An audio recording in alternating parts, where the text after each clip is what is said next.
Does any of this ring a bell? This is Joust, an endless arena survival game first developed for arcade cabinets by Williams Electronics and released in 1982. With support for single-player or two-player gameplay, the game is fairly simple. Navigate cycling layouts of platforms, run and fly, and try to always stay above the standard enemies, because whenever a character is below another one when they touch, the lower character dies. After attaining success and acclaim, the game was ported to just about every Atari console you can think of, as well as Macintosh, Game Boy, and Famicom and NES. All of the Atari and Atari-adjacent ports sought to recreate the arcade version's physics and overall gameplay as much as possible. The Game Boy version was the most different, sporting a totally unique look and feel in order to fit on a Game Boy screen. Somewhere in between sat the Famicom and NES versions, which are functionally the same version to each other in every meaningful way, despite slight cosmetic differences. This version of the game is faithful to the arcade version's general experience and stage layout, but the physics engine and game behavior are completely remade under a new imagination, namely, the imagination of one Satoru Iwata.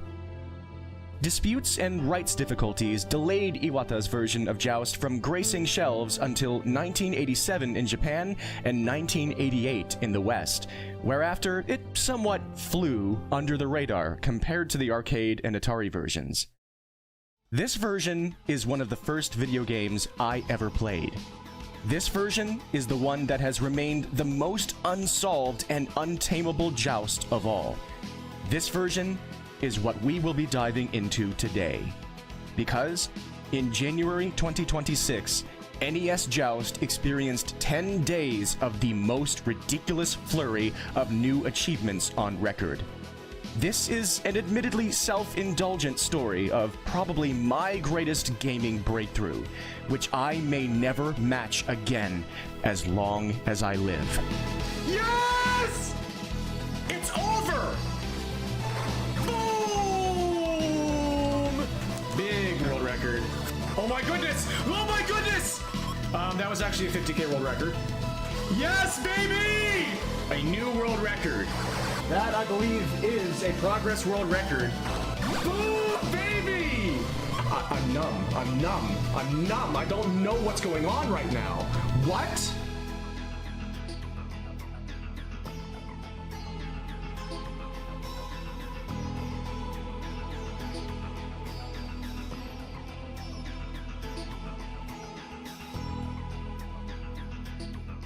What do I mean when I say that NES Joust is unsolved and untamable? To answer this, let's first look at the original arcade version. Being an arcade title, Joust is designed to devour players' quarters, and it does this through its sheer unwieldiness and treachery right from the very first level, called a wave in Joust. On paper, it's an extremely simple game. You play as a rider on a battle ostrich. Yes, you heard me right. And when you're on the ground, you can run left and right. You can also jump infinite times, or more precisely, flap. As soon as you're in the air, that's immediately when the game starts to play very differently from your usual platformer. Anytime the player is airborne, they can no longer move left or right by simply pressing the left or right directions. While in the air, the only way to alter horizontal momentum at all is by holding left or right and flapping. This means that just about any player who isn't an expert becomes something of a fish out of water anytime they're airborne, because every gaming instinct tells you that you should be able to move left and right at any time.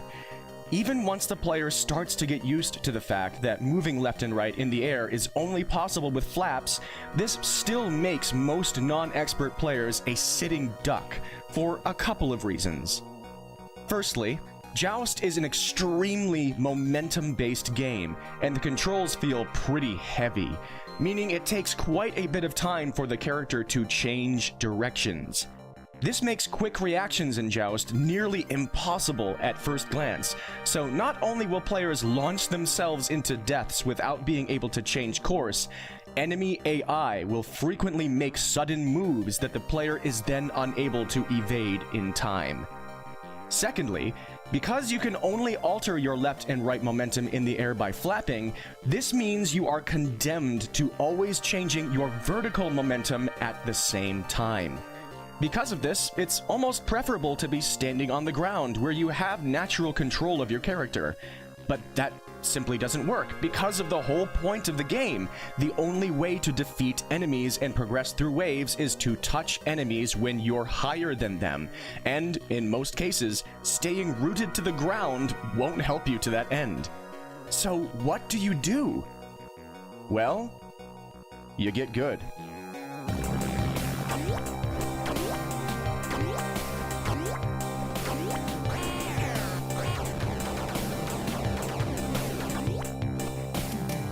Masters of the arcade version of Joust are truly a treat to behold. Because reactive gameplay generally isn't consistently effective in this game, strong Joust players employ extremely proactive gameplay, removing enemy options and picking great positions to operate from. All of this is learned from days, weeks, months, or even many years of runs. Even in the usually extreme chaos of the waves beyond 20, skilled Joust players are calm and measured with almost every decision and input.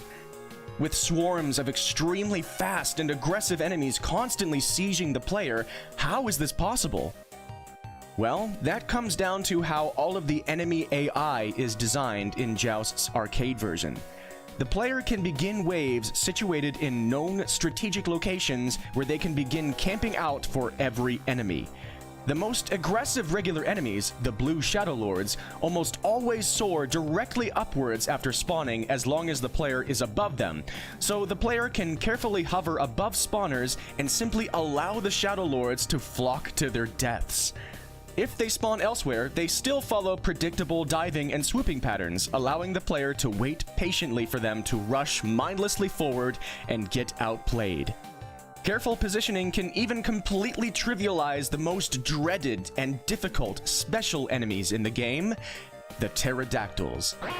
Pterodactyls, who portions of the community affectionately refer to as Terry, are this game's ace in the hole, touted playfully by the game as unbeatable or unkillable enemies, which also boast the most vicious AI behavior.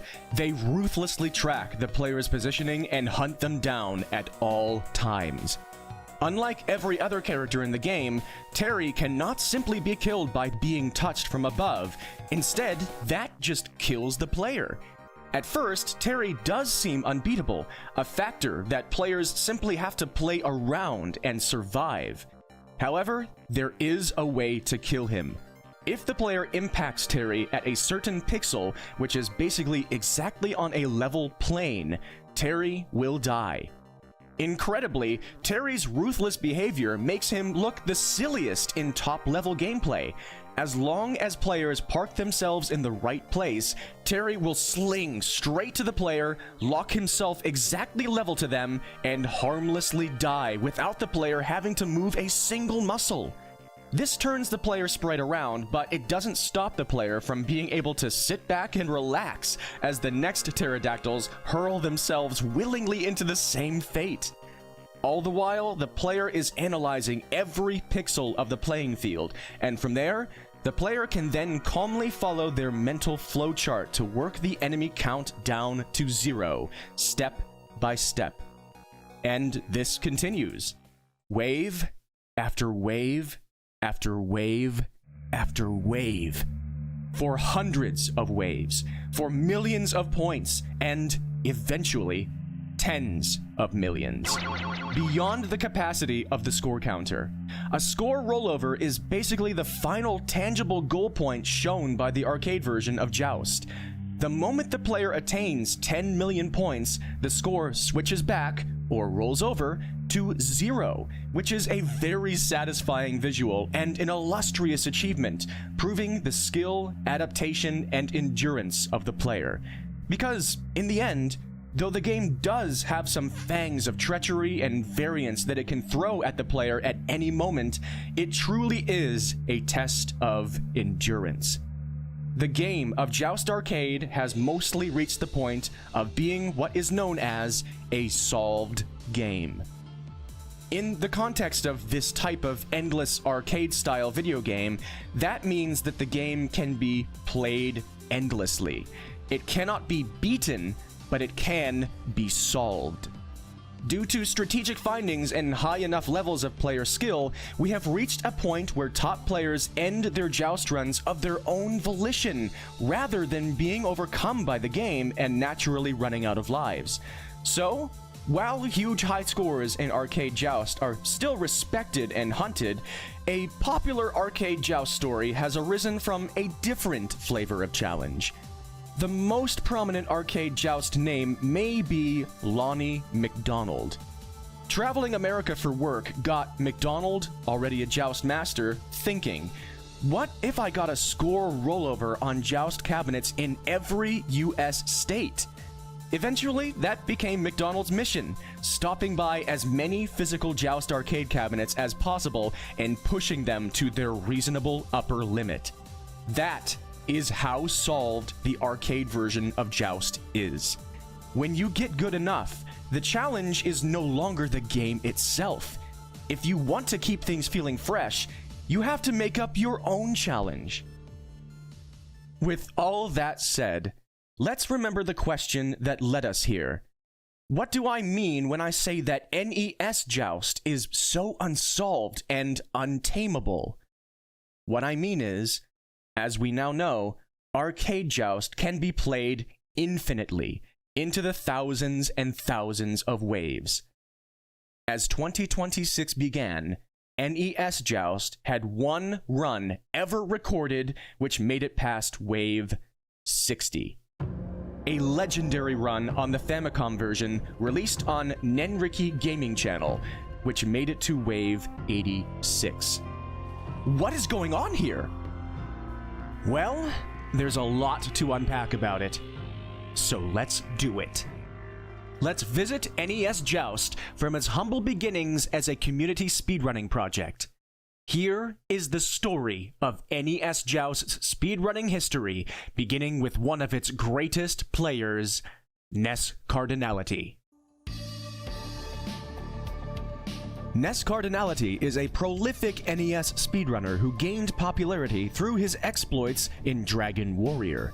His perpetual goal is to achieve as many NES world records as humanly possible. In the summer of 2018, NEScard was pursuing the existing speedrunning categories for NES Joust on speedrun.com. Reaching 50,000 points, reaching 100,000 points, and a category that only NES Cardinality was brave enough to attempt with a timer, completing Wave 39. Why 50k points, 100k points, and Wave 39? What solidifies those as non-arbitrary goals? Well, as far as the points speedrunning categories go, they are kind of arbitrary. In 2016, Joust was lucky enough to form as a speed game around these whimsical goals, which then ended up becoming the lifeblood of the NES Joust speedrunning community, culminating in the game's inclusion in a very large retro community event, which we will cover later. White Hat 94, Super Pitfro, White Mage, and NES Cardinality were the early pioneers of these points categories, competing back and forth to jumpstart NES Joust as a speed game. In May of 2018, NES Joust became one of NEScard's focused target games as he buckled down in his quest to dominate the NES leaderboards as much as possible. Before long, NEScard succeeded in resolutely claiming the speed world records for both 50k and 100k points.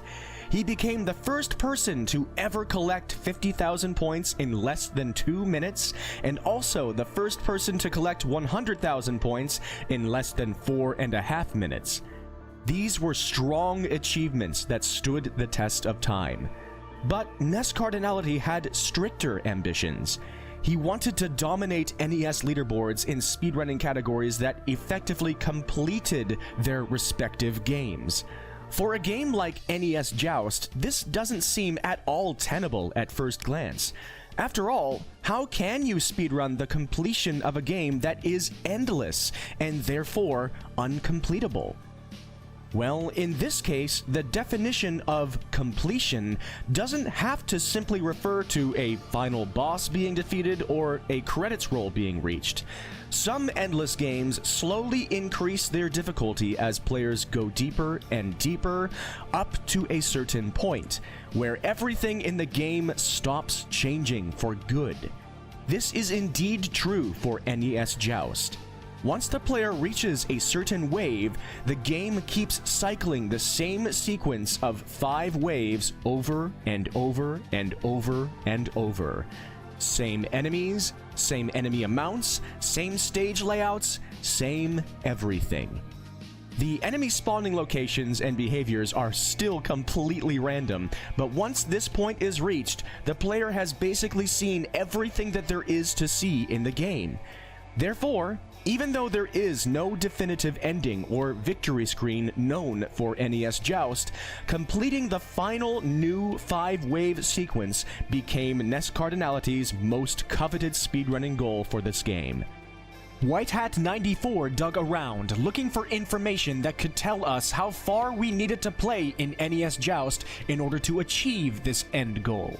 What he found was the statement of a tool-assisted speedrunner who had made a spectacular, entertaining showcase of the game.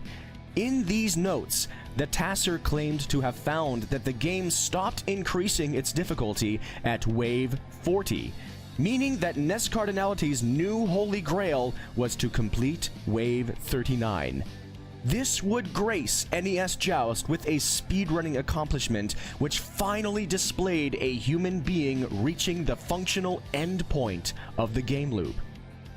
Technically, the task notes did offer an extra bit of tantalizing information about another potential endpoint of the game. We'll dive into that later on, because for now, this community knew that mysterious endpoint may not be humanly possible. And accordingly, not even Nenriki Gaming Channel had reached that endpoint in their Wave 86 run. So, as the community made their decision in 2018, completing the sequence of waves after the final difficulty increase was still a sensible ending definition, and it was the goal which stood any reasonable chance of gathering competition. Therefore, on May 22nd, 2018, on the Western version of NES Joust, NES Cardinality became the first person to ever post an unassisted human speedrun of the completion of Wave 39. Not only that, but he indeed accomplished the feat almost 2 minutes faster than Nenriki Gaming Channel did on the Famicom version, truly solidifying his place upon the top of the podium of every speedrunning category of the game. And as months turned to years, NES Cardinality remained the king of this game, fully uncontested. As 2022 rolled around, still no one had emerged who was foolish enough to bash their heads against what turned out to be a sadistic diamond wall called NES Joust. With the strength of world records weaved by NEScard's patient hands, it would take someone possibly a bit messed up in the head to dare plunge into the perilous, demonic pits of NES Joust now. This is where I come in. Even though I was born in the mid-90s, I mainly grew up with the NES. Though NES Joust was one of my first video games ever, I didn't spend tons of time with it, because you can imagine how well an irritable young child who was very average at video games might have fared with a game that is designed to be unbeatable. So, my main formative experience with Joust rested in the 2-player mode, usually with my older sister, who deeply enjoyed ambushing me on the battlefield whenever possible. Even though NES Joust probably didn't even account for 10% of my overall playtime with NES games growing up, it may have been the NES game that stood out most in my memory. It was so unique, so hellish, so unforgettably and unabashedly NES Joust. As a result, the moment I discovered NES Cardinality speedrunning NES Joust in May 2018, that was the moment I immediately latched onto his stream for the first time, deeply engrossed in his plight. At that moment, while witnessing a known and respected personality perform live speedruns of one of my childhood's most prevalent gaming memories, I vowed to myself that I would join the fray one day and attempt speedruns of NES Joust myself. Life took me in different directions for nearly 4 years before I finally gave it a shot in January of 2022. At that point, I was surprised to find that NES Cardinality's records from 2018 still stood completely intact, just as I had witnessed them live. 2 of the 3 categories felt rather unrealistic for me to compete with. Wave 39's daunting loftiness was simple. I had never once made it very far in this childhood game, and even as I tried my hand at it now, in my late 20s, I struggled immensely to even get past Wave 19. The 50,000 points record was intimidating for other reasons. NEScard's sub-2-minute 50k points run experienced some truly serendipitous moments for saving time, most notably in Wave 4, where NES Cardinality's strategy of camping above an enemy spawn point perfectly paid off. Wow? What the heck just happened? Sub 2 minutes, are you kidding me?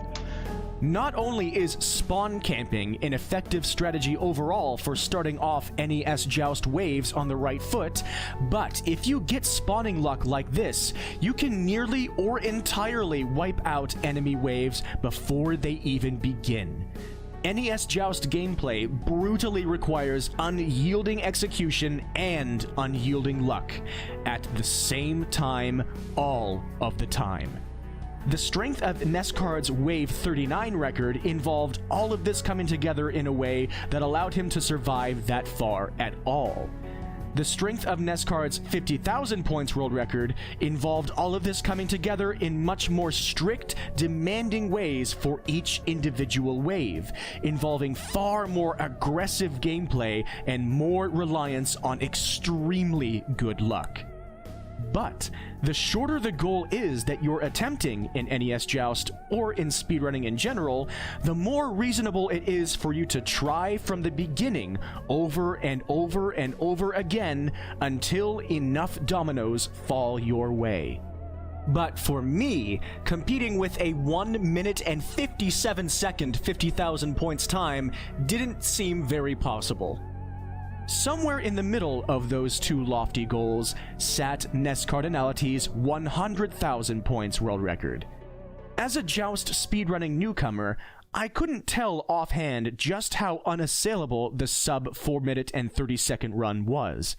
As I entered the fray, that fact didn't really matter to me. 100,000 points simply became the category that innately interested me most to play.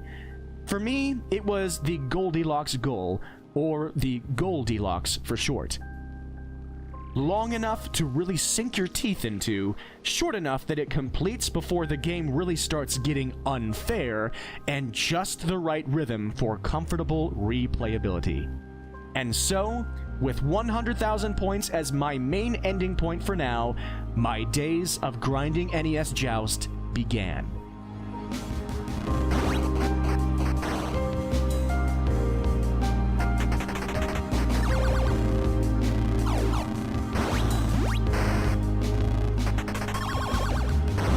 Because of my sporadic speedrunning history leading into 2022, NES Joust was a relatively intuitive speedrunning experience for me.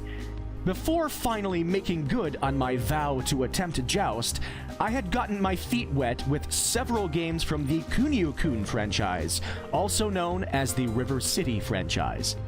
The speedruns of all Kunio games, without fail, are hellish juxtapositions of demanding execution and absurd luck requirements. This is what I became used to, and so, by the time I got around to NES Joust, I was pretty well prepared to sit down and weather the storm. The result genuinely shocked me. 6, 7. Oh, I missed it. Yes! Yes, yes, yes, yes, yes, yes, yes, yes! Yes, it was so close to a sub 4, too! That's a huge world record! Oh my gosh! Yes! Okay, I have a world record in Joust. Okay, I'll take that. How dare you?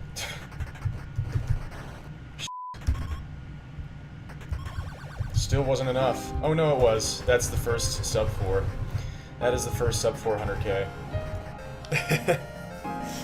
That is the world's first sub 4 and 100,000 points in Joust NES. Okay. Good spawns, and this is it.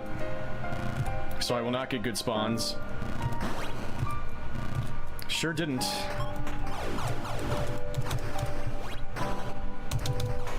How did that tie?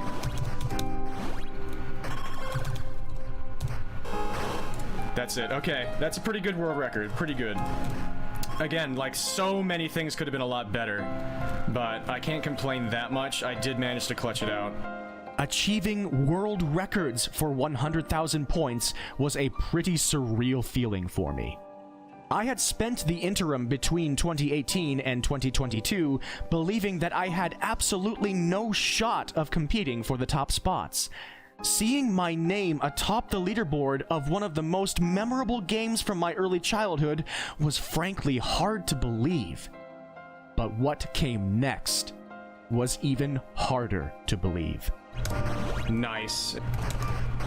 Okay, give me the spawns right now for the bottom, please.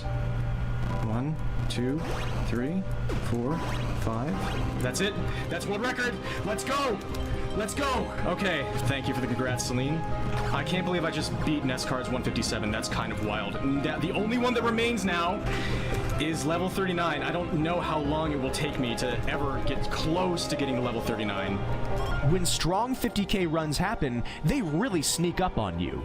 It all happens so early and so fast, and usually the final push required to get you over the hump and finish the goal comes out of nowhere.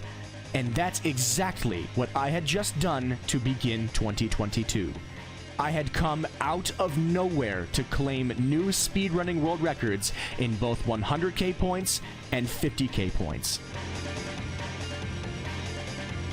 This new stir atop the leaderboards didn't intrinsically create any huge community shockwaves, but in order for new times to be posted on speedrun.com, they have to be reviewed and verified by moderators for the game. The reviewer and moderator for the NES Joust leaderboards was none other than NES Cardinality. When his world records were beaten, he was one of the very first to know. And soon after NES Cardinality verified my runs, something happened that I will never forget.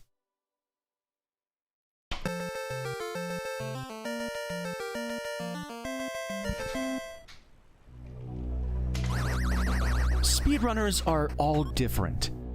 They all have different motivations, values, goals, and mindsets. One of my biggest dreams as a speedrunner for any game I run is to bring in more competition and spread that enjoyment to as many people as possible. For NES Cardinality to be inspired to return to Joust based on my efforts was one of my greatest joys ever in speedrunning.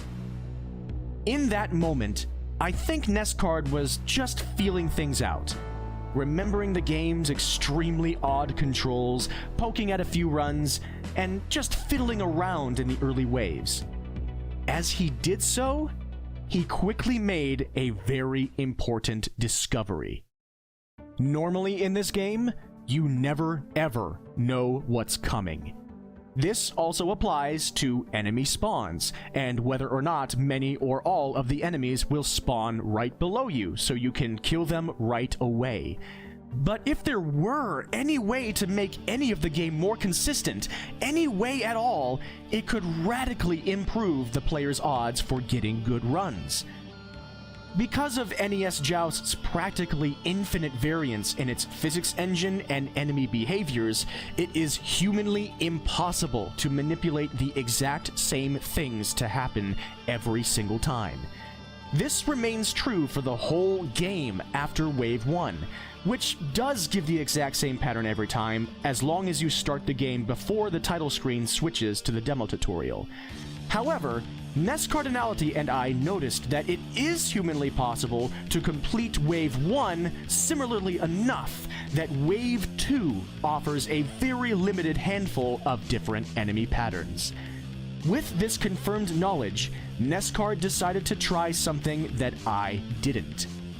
At the beginning of Wave 2, instead of camping the top platform spawner, he gave the right spawner a shot. He discovered that not only did this provide him a generally improved vantage point for fielding the enemies, but it gave him a consistent look at this exact result. This was the fastest that Wave 2 had ever been recorded to be completed. Not only that, but as long as the player executes Wave 1 in a very consistent manner, this exact Wave 2 pattern will happen about 1 out of every 7 attempts. This may not sound like that big of a deal, but when it comes to grinding speedruns of a game like NES Joust, with goals as short and demanding as 50k points, this is truly revolutionary. And 21 days after his 50k points world record was beaten, NES Cardinality proved it. I did it! Oh my god! We actually got it! Just like that, the original king of NES Joust reclaimed his 50k points throne in emphatic fashion. NES Cardinality converted his new Wave 2 discovery into instantaneous results. It was a feel-good victory, and a huge moment for the game. Extremely motivated, I returned to my own attempts the very next day, now armed with NES Cardinality's Wave 2 discovery. Before long, I was able to replicate his results, achieving the lightning-quick Wave 2 enemy pattern just as he did. However, I had no expectations. NES Cardinality's new 50k points world record was a significant leap, and assuming I still had any chance at all, it would take a long time before— Oh! Get out, get out, get out, get out, get out, go, go, go, go! Don't. Yes! Yes! Yes! Yes! Yes! I'm sorry, NEScard. I don't know how I did it the day after. I'm sorry, but it happened. But it's also possible thanks to your discovery of that pattern yesterday. Oh my gosh, NEScard. Thank you so much for everything. Here we go for 100k. Here we go. Straight to the top he went. Whatever. Darn it. This isn't gonna do it, guys. I'm sorry.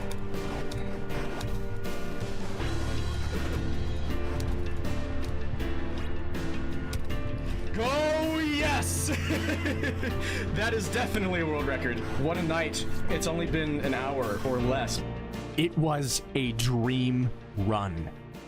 Very improbably, after NEScard's very first sub-2 50k record stood for nearly 4 years, his next 50k record only lasted a single day. Not only that, but I was able to convert this latest 50k points record into a new 100k points record in the same run. On paper, it may seem more likely to get your fastest 100k points time during the same run that you achieved your fastest 50k points time. After all, you can't ask for a better setup than that. And logically, this is indeed true. But this is NES Joust we're talking about. For a 100k points run, it barely matters at all how quickly you get 50k points if the game absolutely refuses to cooperate from that moment onward.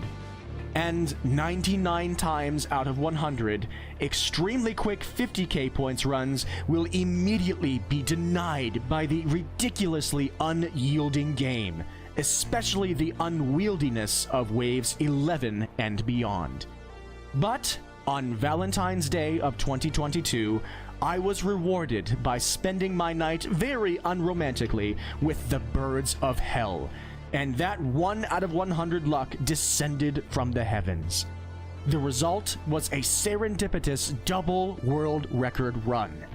1 minute and 44 seconds for 50k points, and 3 minutes and 49 seconds for 100k points. Following this run, NES Joust's competition cooled off. I tried my hand at surviving to wave 39, but I never once got anywhere close, with my personal best run dying in the late 20s of the waves. So what gives here? Why is NES Joust so unsolved and so untamable? As 2022 gave way to 2023 and promised a new event that would revitalize the game, perhaps the answer was finally about to come. I mentioned earlier that NES Joust flew comparatively under the radar as a version of Joust. Is this the reason for the complete disparity in gameplay longevity between arcade and NES Joust? Is it simply because no one plays NES Joust and tries to get good at it? Well, to put it bluntly, absolutely not. By the 2020s, people had already been playing NES Joust for around 35 years. Then, in early 2023, NES Joust had a mild spotlight cast upon it, as it found itself included in a high-profile NES speedrunning challenge event, the Spring Big 20 race, organized by Best of NES. The Big 20 race is a prestigious biannual competition where many of the best retro speedrunners across the world learn 20 different NES games in an effort to complete all of them, either in their entirety or in specified partial goals, back to back to back. Dozens of highly skilled speedrunners, including quite a few high-profile ones, now got their hands on NES Joust. The goal for Joust in this 20-game marathon challenge only required players to accrue 100,000 points before moving on to the next game in the race. This is a points mark which usually happens naturally before the player reaches wave 16.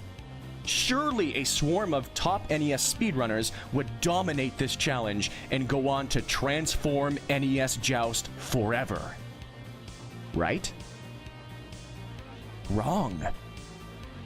For the vast majority of runs across the entire field, in all the weeks leading up to the race and during the final race itself, NES Joust was what dominated. In fact, because it was so common that these stalwart players lost all their lives and game overed before even reaching 100,000 points, race rules eventually added a secondary goal, allowing players to reach 20 cumulative waves across multiple runs.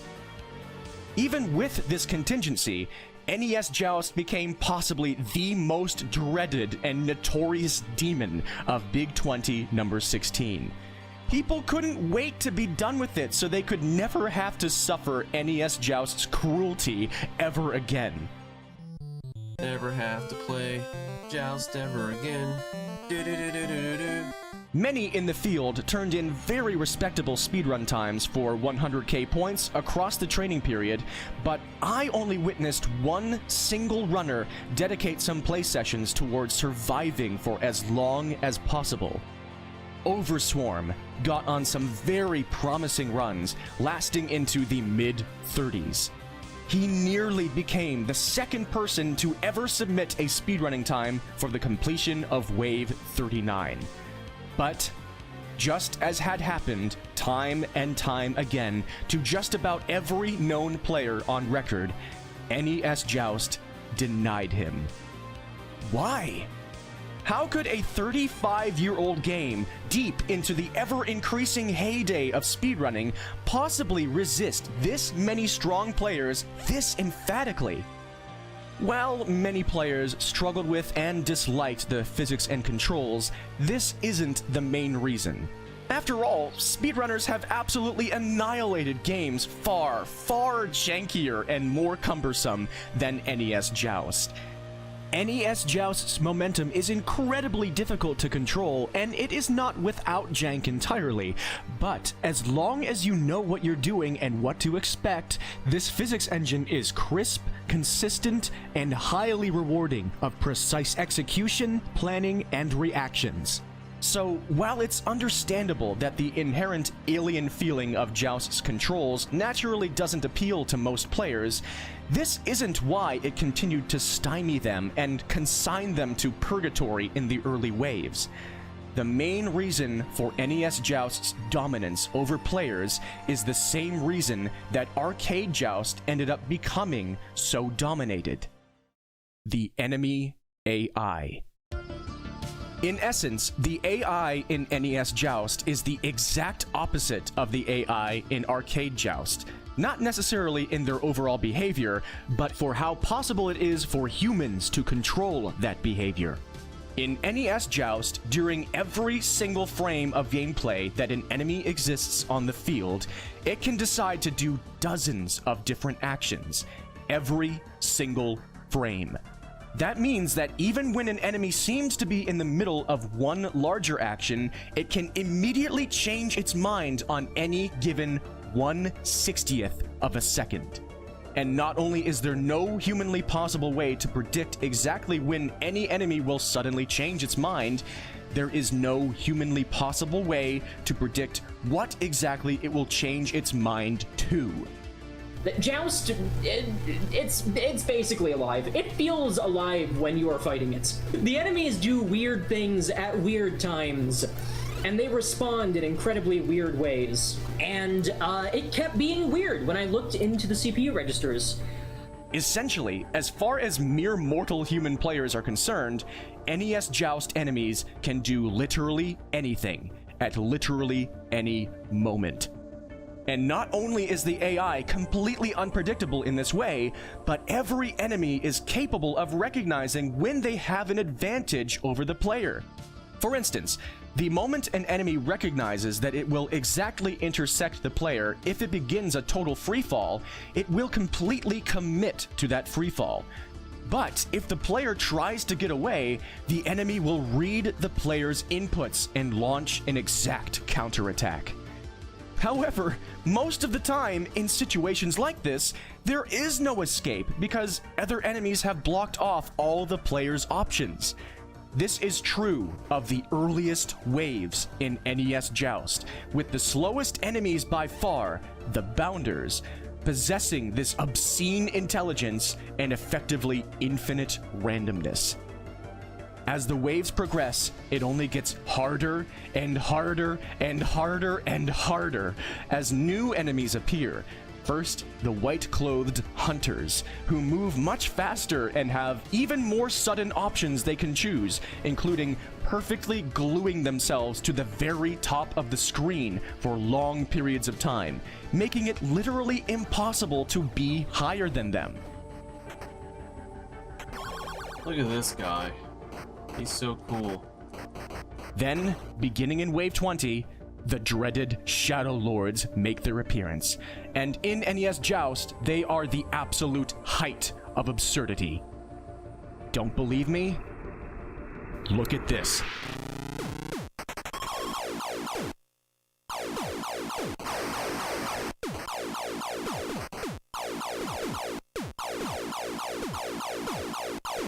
And then there are the pterodactyls, which in this version of the game can appear in every single wave, more frequently after wave 10. Again, it is possible to lock them into a position where they die, but it is far less consistent than in the arcade version, because, you guessed it, the pterodactyls can decide to do any action on any frame. What? That's bullshit. and suddenly change their height at the very last moment. It has now been almost 40 years since this NES version was released to the world.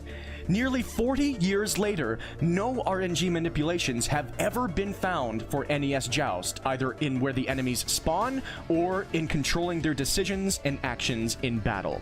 Nearly 40 years later, a handful of players have been able to record themselves surviving beyond Wave 30. Nearly 40 years later, NES Joust remains completely and seemingly indefinitely unsolved. And yet, this story is nowhere near finished. Once the game was included in the Spring Big 20 race of 2023, I was inspired to come back to create a guide for all of the new players, and, inevitably, try out some more speedrunning attempts myself. The resulting reset grind proved to me just how difficult to beat the new records were.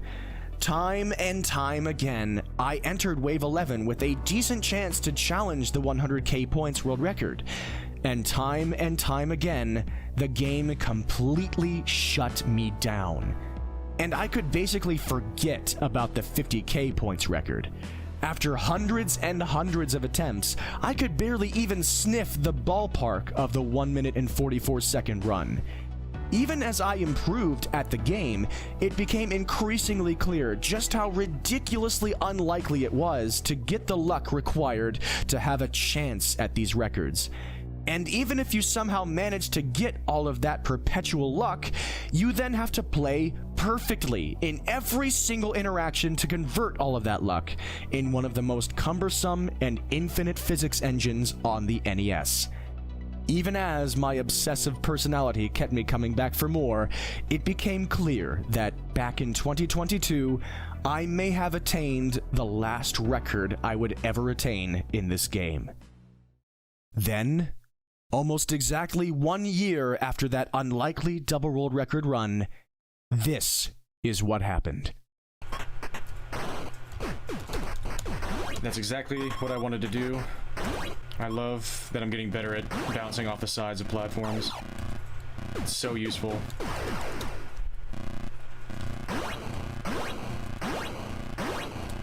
That's also useful.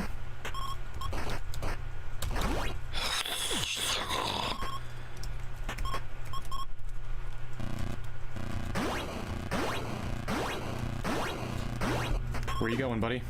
Get out of here. Best pace ever, possibly. I need better than that.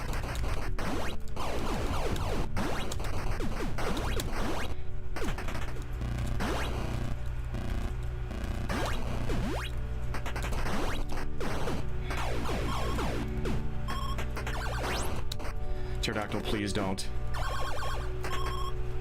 Please, bottom spawns. No. No. No. Pterodactyl's coming. One more bounder left in the wave. On paper, this final kill would leave me barely short of 100,000 points. But if I played this just right, that wasn't true. If you kill an enemy, you receive points based on the tier of enemy you defeated. All enemies except for pterodactyls also drop eggs, which hatch into resurrected riders if left alone for too long. Collecting these eggs results in more points, ranging from 250 to 1,000 depending on how many enemies you defeated in a row without dying yourself. From this moment in the run, killing the bounder and collecting the egg on my full combo streak would leave me 500 points short of 100,000. However, Joust features a special mechanic that can boost your points. A very useful bonus. If you kill an enemy and collect its dropped egg before it lands on the ground, you receive an aerial collection bonus. And that bonus amounts to 500 points. If I kill this enemy in just the right way, I will get the full egg bonus and end this wave at exactly 100,000 points, achieving an absolutely unthinkable 22-second world record. This is the moment that all of my entire life's experience with NES Joust had led up to. This one final bounder. No! That was it. Oh god! Oh my god! Choke! Choke! Choke! Choke! That's it. World record. Huge choke though. I hate it. Ah, I hate it. I hate it. Ah! What a freaking choke, dude. Nice world record though. 3 minutes and 40 seconds. A new 100,000 points world record in NES Joust by 9 seconds. And yet, it was one input away from being 13 seconds faster than that. As a perfectionist, once I realized this brutal truth after the fact, I was extremely dejected. I knew that staring sub 330 point blank in the eyes was potentially a once-in-a-decade opportunity. It wasn't a gimme, and the bounder did make a sudden move right at the last moment. But losing 13 seconds to what could have been the very final enemy stung for years. Because, despite my relentless attempts to redeem myself, the 3 minute and 40 second 100k points world record would stand the test of time. But this was not the end of the story of NES Joust for 2023. Because once the fatigue set in for 100k points attempts, I decided once again to try some runs in the effort to survive as far as possible. By this point, my skill had definitely increased from the previous 2 years of early game grinding. Even armed with all of that, I knew now more than ever exactly what this game was. I knew what obscene odds were stacked against me. The only thing I didn't know was if I would ever have a realistic shot at getting anywhere near Wave 39. In March of 2023, during some preliminary attempts off stream, that answer finally came.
Not only did I get close to Wave 39, I got to Wave 39.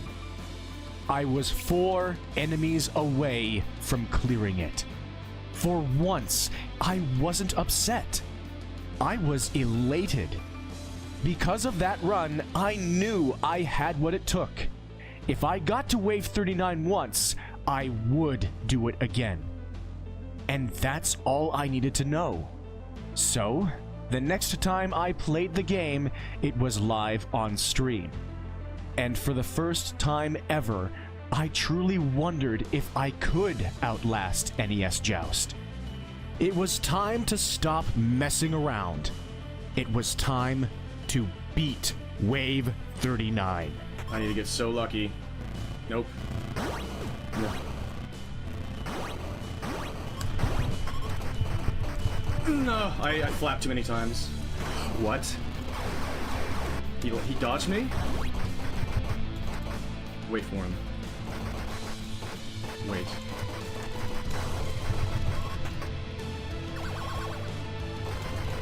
I did it.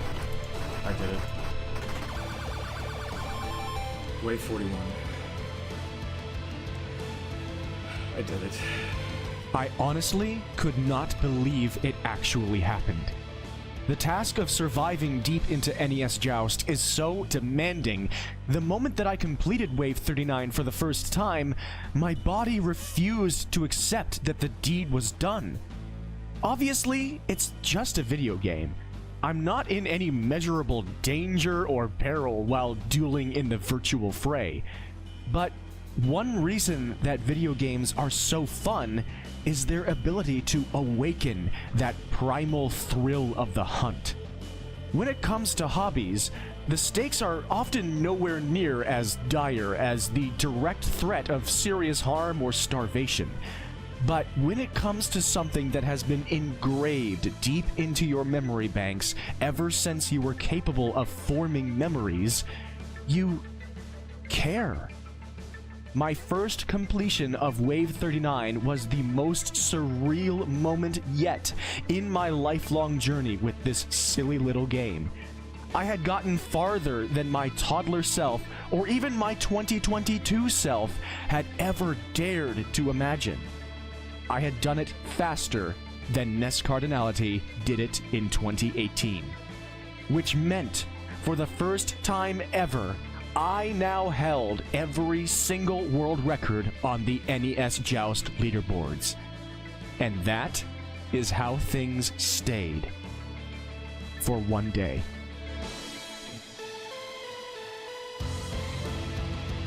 $16.56 is the new world record. We did it!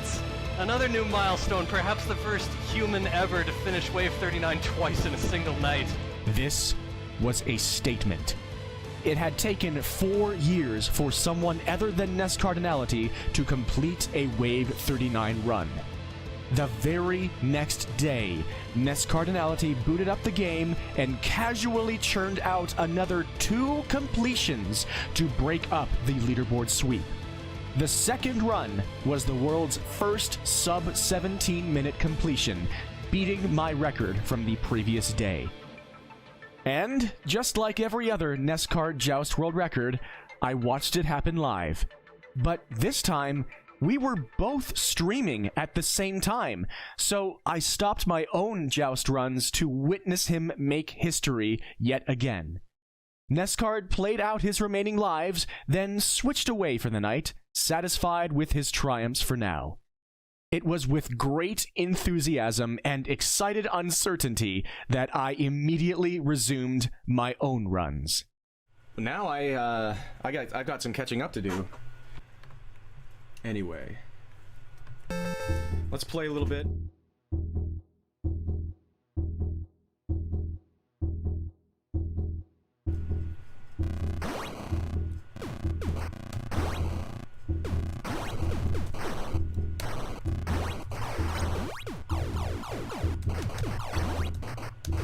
Miracola.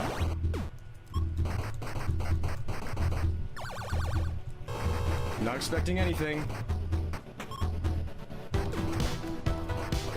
I need you to go up now. Into me. Yeah, baby. Yeah, baby. That's what I'm talking about. That's what I'm talking about, baby. Let's go. Yeah. Oh my God. How does this happen, Nessie? Nessie, how does this happen? Your record didn't last freaking 20 minutes. I'm sorry. Oh, and I wasn't paying attention. That'll do it. There was something almost spiritually beautiful about how this all went down. 2 top Joust runners, combining forces for the most monumental Wave 39 session ever. In Canada, at 1:30 a.m. Eastern, NES Cardinality finished the first ever sub-17-minute Wave 39 completion. mere minutes later, in America, Saria began what may well have been the very next run of NES Joust in the world. 2 consecutive runs in 2 different nations, connected like a baton pass. Both of them, respectively, were new Wave 39 speedrunning world records. It was yet another entry in the perpetual cycle of inexplicable phenomena that NES Joust's speedrunning history was churning out. And the wildest part of it all? None of that was the most important thing that came of that night. But 39 didn't cooperate. Here we go. Now all 7 are blue. Oh, wow. It does progress. Man, maybe this category should be 45. That,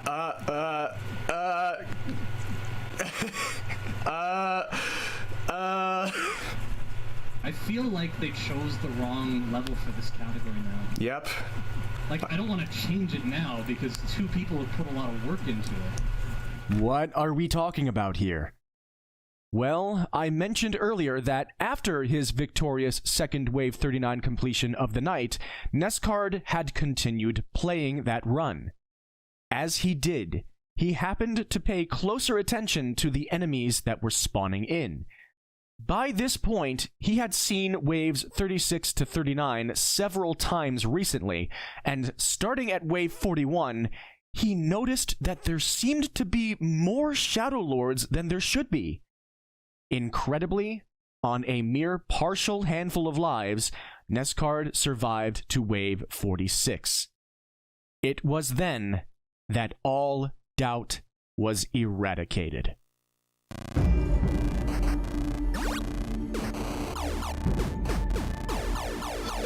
We'd gotten the wrong idea from the TAS and its notes.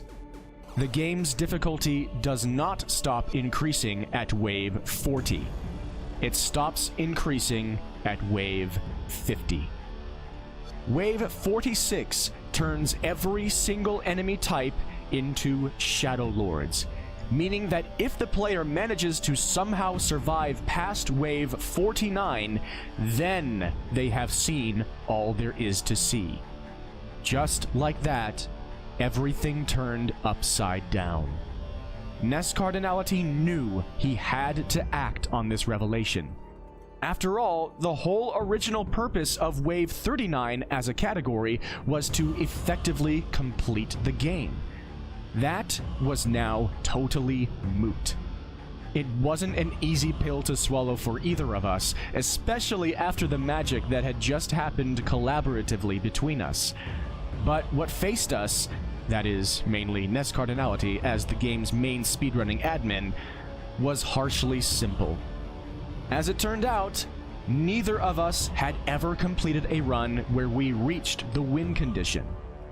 It was time to focus on a brand new category, the true main completion category of NES Joust. Wave 49.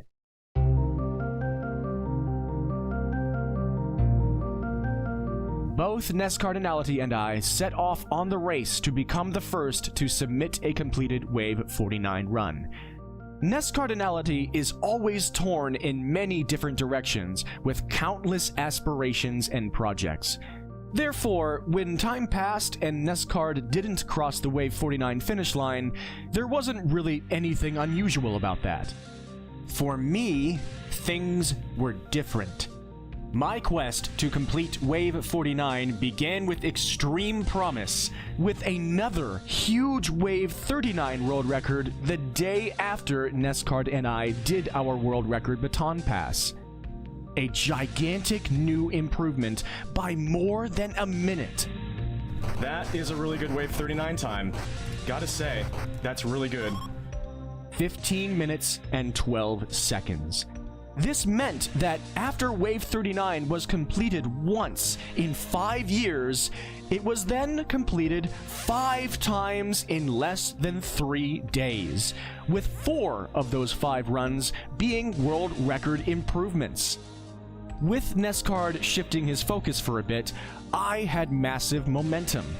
All of a sudden, I seemed to be dominating the Wave 39 category, with that gigantic latest world record looking like an exclamation point. All signs pointed to me being on the doorstep of winning the race to Wave 50. And in May of 2023, 5 years after NEScard's initial trifecta sweep of NES Joust, the race to Wave 50 was decided.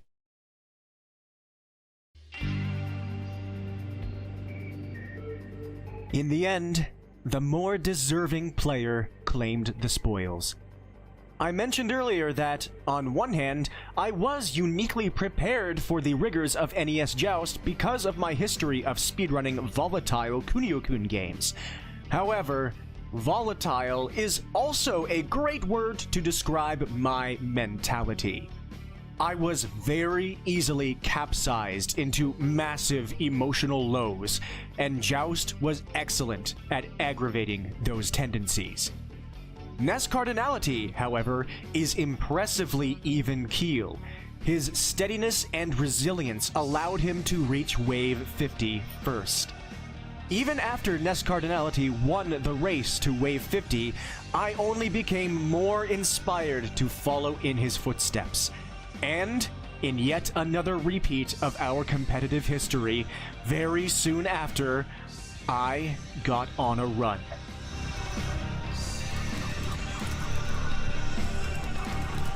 What are you? How am I missing every single one? Alright, here we go. A chance here. It could all go awry immediately.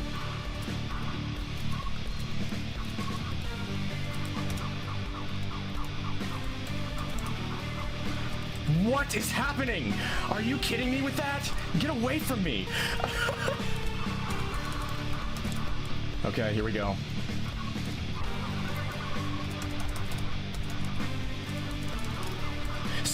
Wow, they like teleported. They teleported! Well, it wasn't gonna be a world record anyway. I made it to Wave 49 for the first time ever. That was a huge progress PB for me. It happened again. I was one wave away from the promised land. This time, I was not on world record pace. NES Cardinality's 22-minute Wave 49 completion proved to be a solid mark. But I wasn't deterred. I'd been in this situation just a couple months prior, when I died right at Wave 39.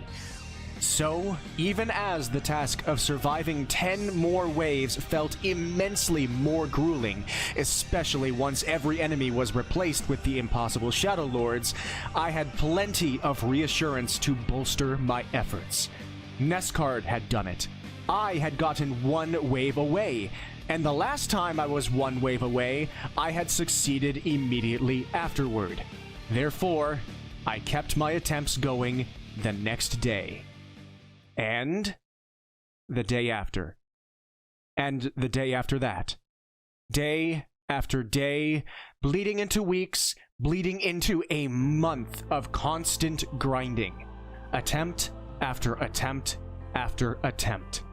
It didn't seem to matter at all how good my starts were, how many lives I still had once I reached Wave 20. Things only seemed to be going worse as time went on. More than a month of grinding later, deep into June of 2023, I had not made it back to Wave 49 a single time. And the more I grinded, the more clear it became that there truly seemed to be nothing I could do to increase my chances of reaching Wave 50. It was driving me mad. At one point, I reached out to NEScard to desperately ask for any possible intel or strategies which could tame this seemingly invincible game. In a long and friendly response, NES Cardinality revealed that he had found nothing to offer himself any reasonable consistency past Wave 20. He had just kept on trying and trying and trying until he finally broke through. An incredibly useful quality that Nenriki and NES Cardinality seemed to share also likely propelled them to their deep runs of NES Joust, and that is their apparent ability to stave off panic. This is an intangible skill that is absolutely essential for deep runs. 99.9% of NES Joust players, past, present, and future, become completely walled from ever surviving far into the game because of what I call death spirals. When you die in NES Joust, you respawn at a random spawning location. Basically, this immediately puts you in a horrendous position, especially the later you are in the game with extremely fast enemies soaring every which way. Because of how ridiculously intensely you have to focus at all times, having your character's position teleport to a spawn point is very disorienting. It totally shatters your feel of the flow of play, and it also immediately changes every surviving enemy's decisions. You now have to somehow clamber back into the field amidst the total chaos of enemy whims. If you've ended up at one of these side spawners, it is often impossible to consistently clamber back up because of your proximity to the screen wraps. Whenever you're playing, your field of vision and focus is narrowed, and it's only barely possible to orient your mind correctly to judge everything currently on the screen and what will be wrapping back onto the screen at each passing moment. All this to say, if you die in the later waves of NES Joust, you better have a dozen lives left.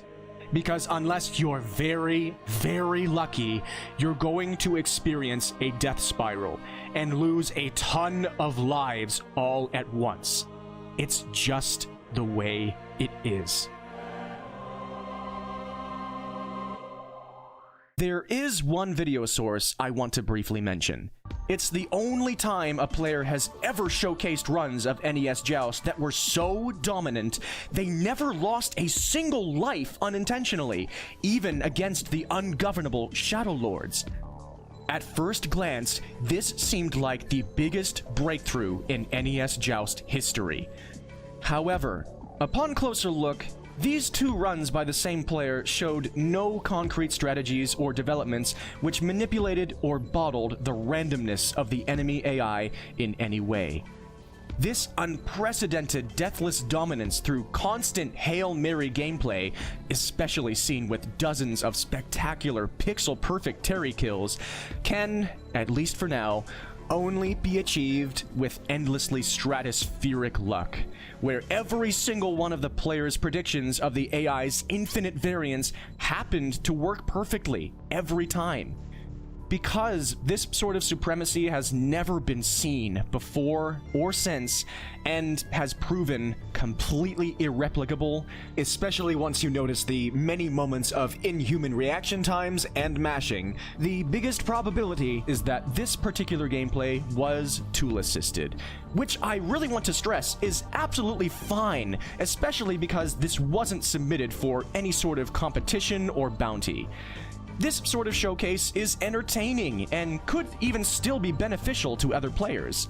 But because of the constant variance in this player's strategies, often revolving around humanly non-viable play, this tool-assisted long play unfortunately offers no tangible footholds to aid other players in unassisted human gameplay. Therefore, as it stood in mid-2024, our reality was that few humans could even make it to Wave 20. Even once NES Cardinality bravely broke beyond Wave 50, he did incredibly well to survive 4 more waves. His current personal best remains Wave 54. This made Nenriki Gaming Channel the only source I could find that even scratched the tip of the iceberg of the endless proportions of Arcade Joust. Their Wave 86 run tapped into something no one else seemed to be able to. A tenuous, perilous dance between the player and AI, hanging by a thread each and every moment.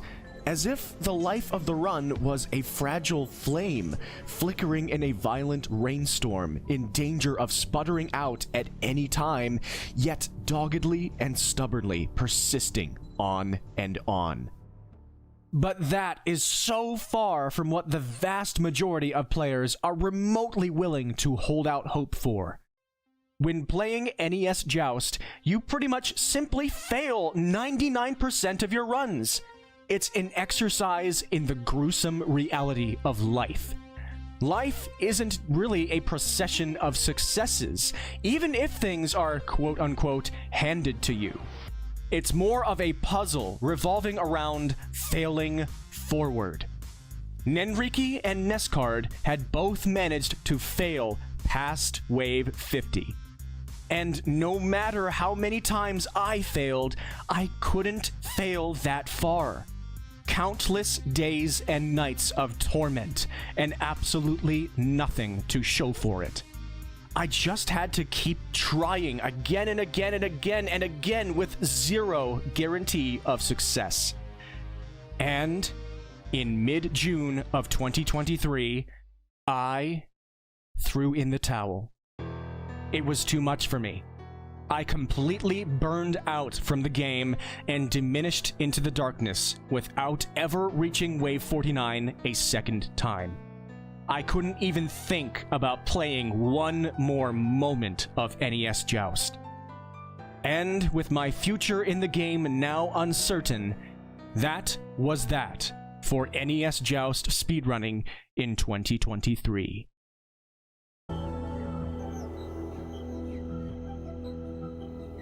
"2024 didn't have quite the tumultuous bursts of sheer absurdity that 2022 and 2023 had. It also didn't see any new moves from me or NES Cardinality. Instead, 2024 was the year of two new users, both hitting the ground running in March. First, Jade Per Ardua. Jade Per Ardua had no prior speedrunning experience, nor really any NES gaming experience at all, before bursting onto the scene as a Joust runner. Having had an Atari version of Joust, Jade Per Ardua now found herself captivated by the NES port. She was to me as I was to NES Cardinality. She had discovered my stream while I was jousting in 2023, and eventually made good on her own vow to join the fray. What followed was a furious flurry of personal bests, and she leapt up the milestone ladder as quickly as I had in 2022, if not faster. Basically immediately, she became the third user to ever get 100,000 points in less than 4 minutes, achieving a sub-2 50k time in the same run. It became immediately clear that the Jades had what it took. 1 year after the Big 20 boom, the score world records were no longer safe. And 6 days later, for the first time in more than 2 years, a new name finally broke through the NES Cardinality and Saria dynasty. Wait, what?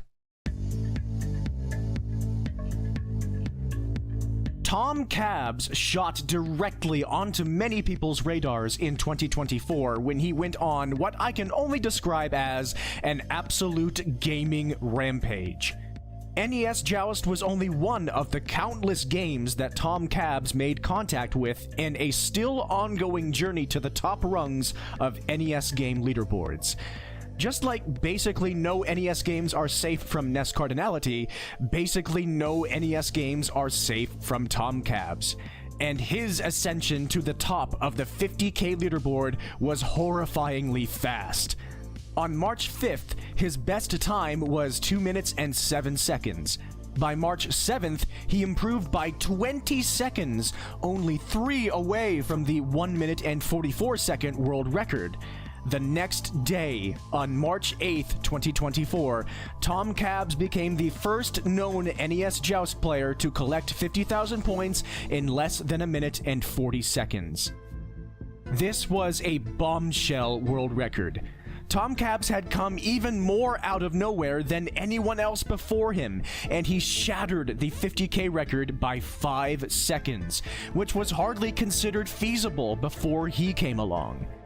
Tom Cabs enjoyed the grind, and there was no telling how much potential he had to lay waste to the leaderboards of NES Joust. However, NES Joust wasn't his destination, it was just a stop on his journey. You see, there exists a robust independent rankings system called NES Prolifics. Chiefly run and maintained by Aaron2U2 with help from many others, the Prolifics system pretty much tracks a single category of every NES run that has ever been submitted to various NES speedrunning archives like speedrun.com. Based on a wealth of different factors, all NES runners are then granted points and filtered into different types of NES speedrunning rankings lists. It's something like a monthly unofficial NES speedrunning league. It's all generally so spectacularly done, many runners use Prolifics as fiery motivation to rank as highly as possible on as many games as possible. Tom Cabs is so good at video games that he tends to end up very near the top of the leaderboard of every Prolifics category he tries. NES Joust was no exception. 50,000 points is the Prolifics category for this game, and very soon after Tom Cabs gave it a shot, he himself shot straight to the top spot, claiming the most Prolifics points that NES Joust had to give. And for the time being, that was good enough for him. However, Jade Per Ardua had unfinished business, with her sights set even higher now that Tom Cabs had shaken things up. Jade played constantly, accumulating thousands of resets. But despite her stratospheric skill and her endless dedication, the game refused to yield to her. She still achieved great results, rising to second place in 100,000 points and becoming part of the tiny handful known to survive past Wave 30. But that was the most that the game saw fit to relinquish to her. 2 users and 2 totally different experiences in 2024. Honestly, it echoes a thesis of the game that seems oddly prevalent among players through the years. The less specific expectations you have, and the less frantically you try to wring breakthroughs out of the game, the more freely you play, and the more easily results tend to come. Tom Cabs came to Joust early on in his Prolifics romp, and he simply found that he was having fun and he was getting some good times. For Jade Per Ardua, her fiery ambition for ultimate goals was the spark that fueled her early success. But as time wore on and the game endlessly refused to cooperate, it led her toward a similar burnout to my own. Though she was at the doorstep of many breakthroughs, she also knew what had happened to me with Wave 49. With NES Joust, you can be at those doorsteps for an hour, or you can be there for years. It's completely up to the game when it lets you through, and only if you're willing to bash your head into that door without ever giving up or breaking. With the effects of that and other things infringing upon her experience, Jade Per Ardua decided to set the game aside for now. So, by the time 2024 ended, the leaderboards remained how they looked after Tom Cabs' rapid ascension in March. 2025 came and went with no new world records, making it the first year since 2021 where that was true. Thus, we entered the 10th year after NES Joust became a competitive game on speedrun.com. 40 years after Famicom Joust's release, the status quo was alive and well, but in a way, so too was the game. New players constantly filtered to it via retro achievements, a popular modern service which incentivizes playing older games in order to accumulate gaming achievements and gain website points. The users who developed the game's retro achievements structure recognized the absurd difficulty of NES Joust and catered a goal set which built toward more reasonable top requirements like 200,000 points and Wave 20. Therefore, even with dozens of people around the world picking up NES Joust every single day, the majority totally give it up before reaching Wave 10, and the few that persevere contentedly move on if they complete all the achievements. New runners were also submitting 50k and 100k times to speedrun.com, much more sporadically but with no end in sight. However, none of this activity seriously threatened the top speedrun spots like Asmati Games, Jade Per Ardua, and Tom Cabs had done. Then, in the first month of 2026, a familiar runner fired up some tentative runs on a brand new setup.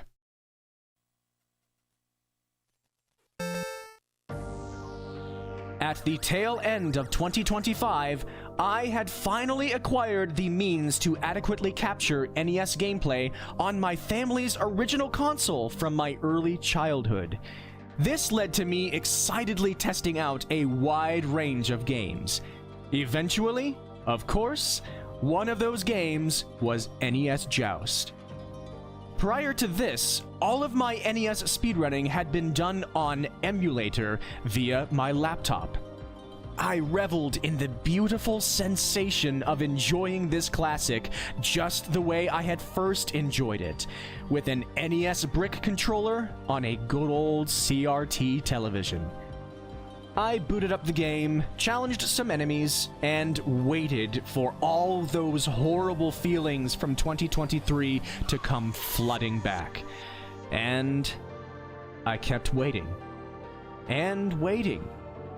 Eventually, I realized something very unexpected. I was having fun. I had barely touched the game for 3 years, and experiencing it on console felt so delightfully fresh and intuitive. As wary as I was about the deep lows the game had previously steered me into, I didn't want to pass up this joy. I just wanted to play Joust. I didn't know how long it would last, and I knew there was no chance at any world records. But maybe just a little bit of jousting for old time's sake couldn't hurt. The less specific expectations you have, and the less frantically you try to wring breakthroughs out of the game, the more freely you play, and the more easily results tend to come.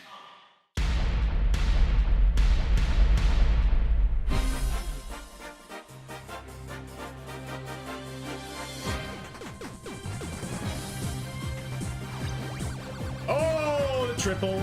You love to see it. 0.1% of the paces that you get to this point will have things go well enough. Even though I have a lot of time to save, theoretically, on my world record for 100k. Oh, he fell through the floor. Fell through the lava. And we actually have an outside chance of something here. What the heck? I don't know. I think it's gonna bleed away. Oh my gosh, wait! No, we're fine! Oh, no way! That was it! We just need... Okay. That's a 338. That is a new world record for 100,000 points in Joust. And again, you can see clear time waiting on the table. On my very first day of NES Joust on a new playing setup, I beat the 100k points world record and got a new personal best time in 50k points. I was too dazed to process how absurd that was. What dominated my mind instead was the sheer desire to continue playing the game. So, the next day, I came back for more. We're so close. Oh my, there's no way that that just happened. Just one spawn, just one. 336. Once again, we were 500 points away from a sub 330. 2 days, 2 100K world records. And this world record happened very early on in the play session. I had absolutely no reason to stop trying runs. So, I didn't. Let's get serious. Come on. Yes. Oh my goodness! Oh my goodness! Did we just tie world record? For 50K? Where did that come from? I am no longer not a world record holder for 50K. What is happening? Oh my gosh, we're so close! Sub 330? Yes! The world's first sub 330!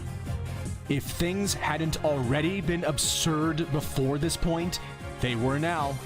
Not only had I beaten Tom Cabs for the 50K world record, but I also paired it with a huge new 100K world record in the same run. Things were happening so fast, I could hardly process what was going on. But as it became clear that I was playing sharper and cleaner than I'd ever played in my life, I couldn't hold back the curiosity any longer. After the unbelievable success I was having with the points categories, a feeling of momentum led to hubris. Despite my better judgment, after one of my runs crested 100,000 points, I kept going. Just one attempt at a deep run. This was very likely to snuff out my renewed interest in the game all at once. All of that careful, precious work to get into the 30s of the waves, just for yet another unstoppable death spiral to remind me how pointless it all was. But I ventured forward, further and further, if only just to confirm that all that yet remained in the land of Shadow Lords was hopelessness and desolation. Okay, triple trouble. Oh my, what is happening? I should have been dead 15 times by now.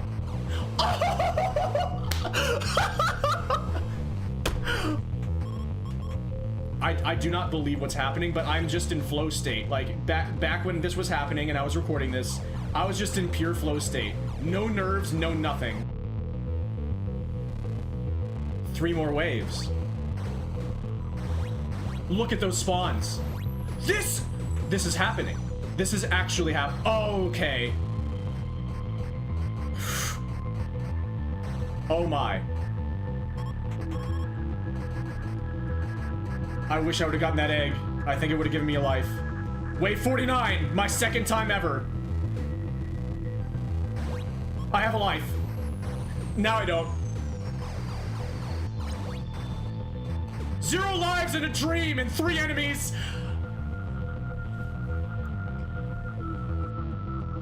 In a way, it was hard to feel too terrible after having attained 3 world records in a single day.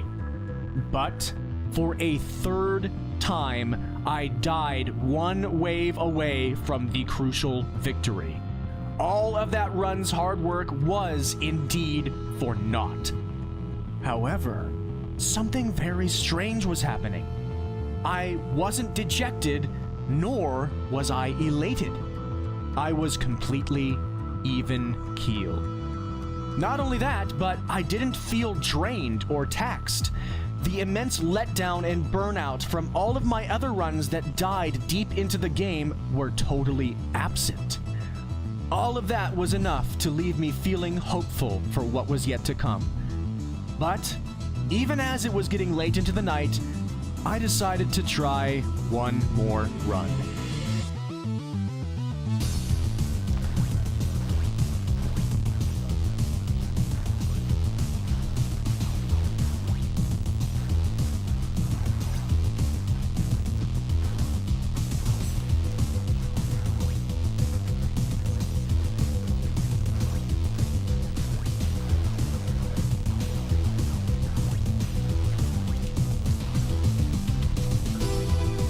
see if this goes wrong.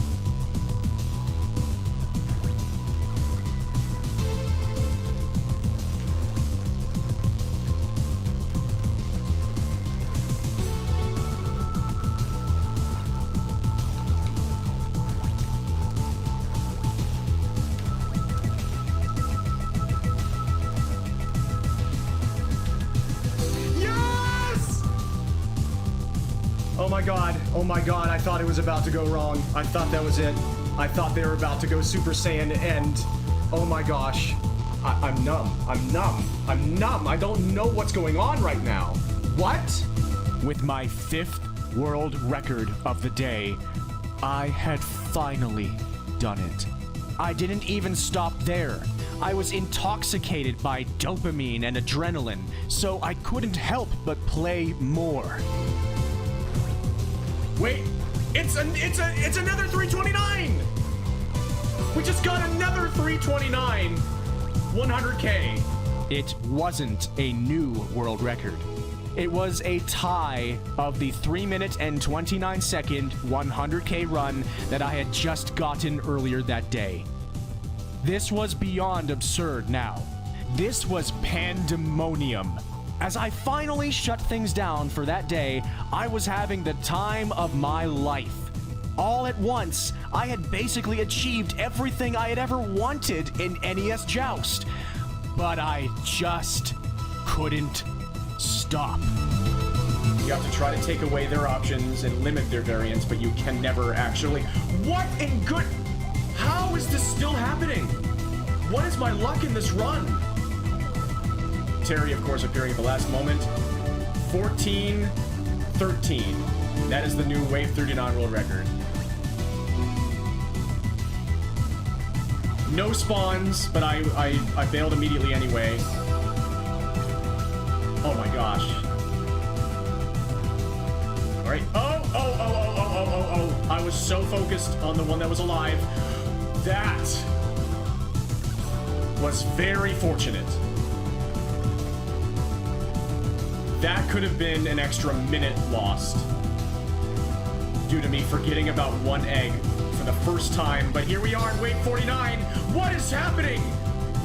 It's over! The new world record is 1841. The first time I grinded attempts to beat Wave 49, it nearly destroyed my love for the game. Now, almost 3 years later, here I was with 2 Wave 49 completions in 2 days. This was no longer pure vibes and magic. Something had clearly changed. I think my new playing setup was what tipped the scales. For many games, speedrunning on emulator is a fine choice, and very prominent runners show that you can do so at the top level. However, with NES Joust, emulator players may be at a slight disadvantage because nearly all emulators run with some degree of input lag. My laptop seemed to give me the least possible amount of input delay, but it was still there. And in NES Joust, every single 1/60th of a second of human reaction time matters. Literally. In a Wave 49 run, reacting a frame or two earlier to the impossible AI can save you several lives or more.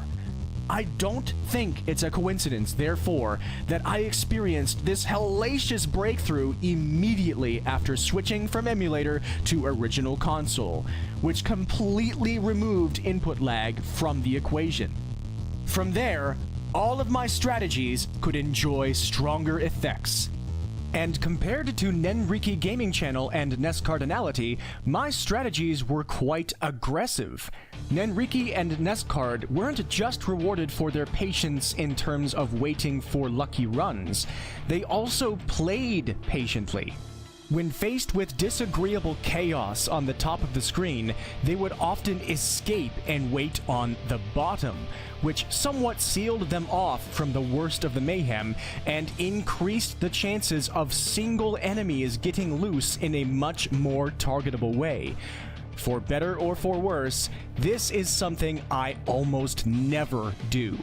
As soon as Shadow Lords enter the fray, I ride or die at the very top of the screen, pretty much no matter what. And now that I could react a few frames faster to the vicious enemies, I could finally survive past Wave 50. Due to my aggressive strategies along the way, I was consistently doing it faster than NES Cardinality. Above all, possibly my most important new strat discovery was this: getting older and finding the right medications. I had changed quite significantly as a person since my last time grinding NES Joust. Emotionally, I hardly recognized myself. My frantic, feverish volatility was basically no more. As much as I didn't dare rely on this as an immutable truth for fear of that exploding in my face, the reality of it was pretty irrefutable by this point. I was calmer. I was level. For the first time in my life, I was healthy. I was free. And I was ready. Really outside chance of a 100k PB if we get absurd waves 11, 12, and 13.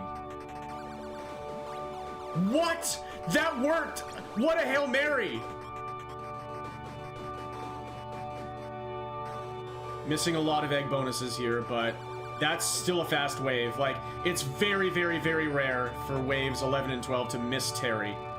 And that was just a brief Terry. 3 spawns right there. That's rare for wave 12. In there, with that hunter. Got the egg bonus. Oh, gosh dang it. That's still really good. If we get some spawns here, maybe I can do this. It's gonna be close. Both in points and in time. We got some spawns. I got the egg bonus there? That was a bad entrance. Oh, wait. Oh my gosh. One more bounder left in the wave. Does this look familiar? If I kill this bounder and collect the full egg bonus, I will end the wave at exactly 100,000 points. 3 years prior, in my failure to do this, I had lost an opportunity for a world record of 3 minutes and 27 seconds.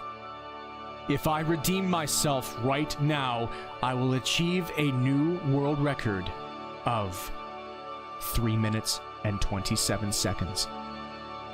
This is what the past 3 years of regret had all led up to. This one single bounder. Boom! New world record for 100,000 points. With not that hot of a point score and time pace. Sometimes things play out like a perfect story arc that not even you yourself can believe is real. As I speak to you now, 6 months later, I'm still blown away that this is how my 100k journey played out. Before I even had any clue what was happening, I was gifted my chance at redemption, and I took it. 3 minutes and 27 seconds was the new 100,000 points speedrunning world record. As it turned out, my return to NES Joust was going pretty well. It was time for the next test.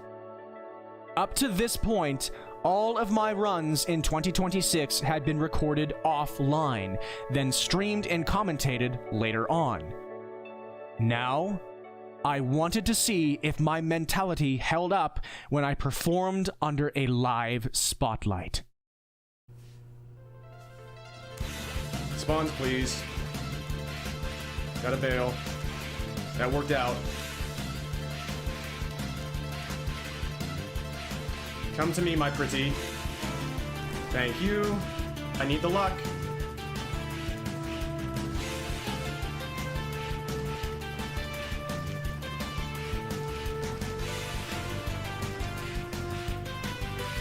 All right. Boom.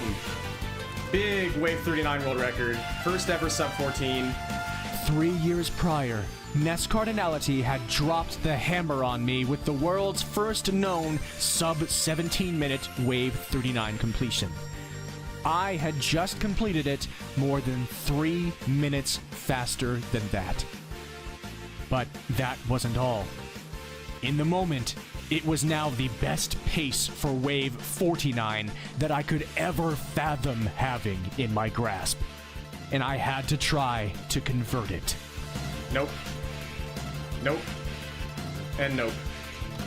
That's how fast they go. Nice Wave 39 world record. We did not come away empty-handed. Alas, NES Joust said no. That Wave 49 opportunity was gone, but all was certainly not lost. With the sub-14-minute Wave 39 time, my first live world record of 2026 kept the streak going. 5 days in a row of setting at least one new world record in NES Joust. I kept the live stream going, finally straining a bit emotionally as I struggled to get anything else going.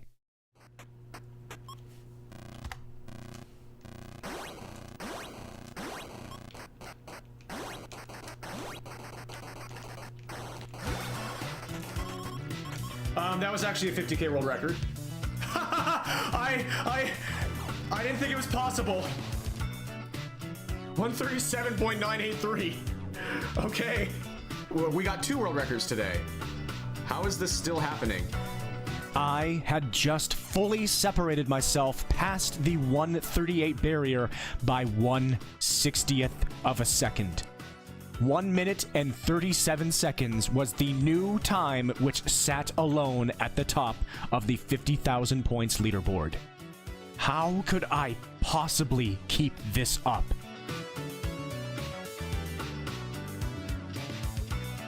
The next day, I came down with a cold and I was too under the weather to stream. But that only made me more content to hunker down offline with the game. Amidst this wacky week of speedrunning success, I was still going about the rest of my life.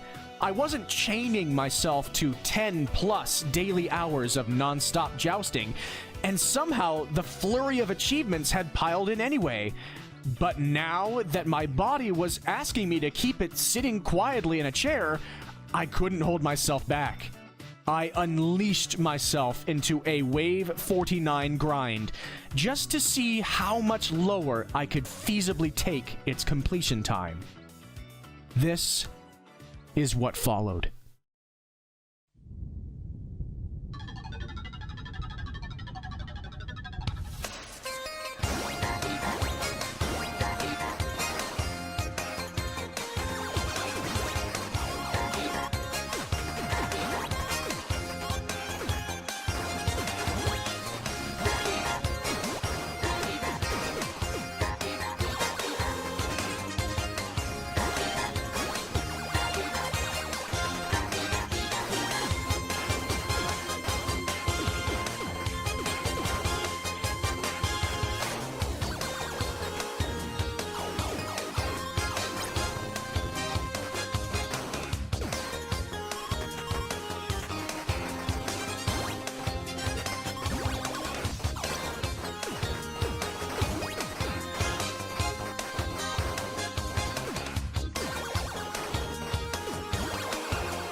The game wounded another huge pace after Wave 39, but it wasn't enough.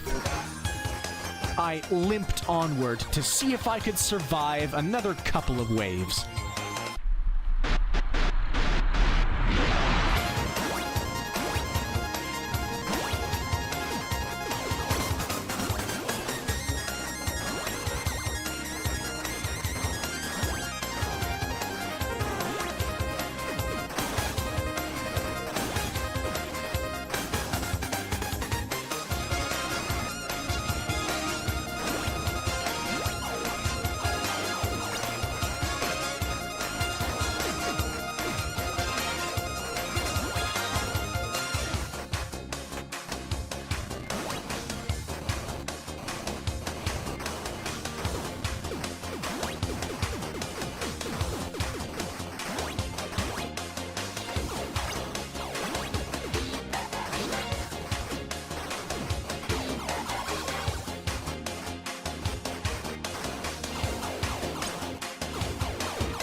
my previous personal best for progress was wave 63. In this run, after only having one extra life remaining several times, I leapt ahead by 20 waves.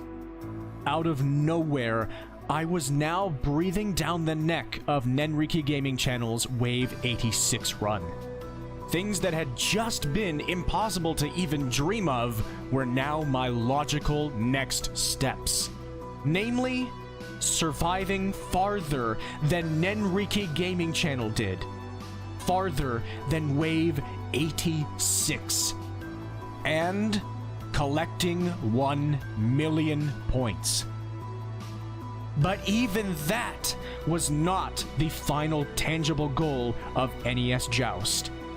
Long ago in this seemingly endless video, I mentioned that there was additional information provided by the person who made the 2-player tasks of NES Joust. This person stated that if the player were to somehow reach Wave 90, the game would completely start over all the way back at Wave 1. This is a phenomenon known as rebirth.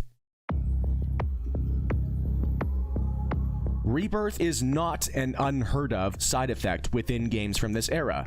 Long story short, the limitations of NES hardware often cause strange, unexpected effects if players exceed intended bounds.